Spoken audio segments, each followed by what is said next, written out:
Mhm. Ano to? Kapag ano, hati-hati silang magkakapatid. Ayaw ni Luloy pahati. Gusto niya para sa mga apo niya na. O, lahat ba? Para pang kalahatan ha.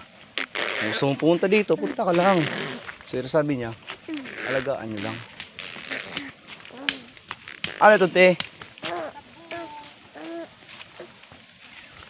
Wala na siyang ano eh, wala na pala talaga sa ulong ano no.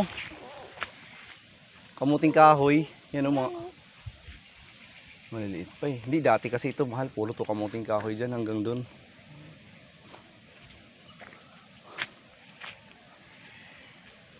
Yan si tita. Naya pala talagang ano ni lolo oh. Mga kalamansi no.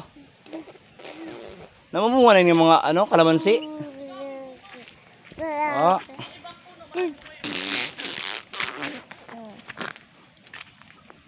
Parang iba matiya ano pagkatubo. Ah.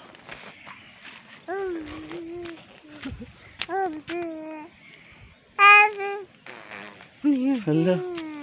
Masaya ka?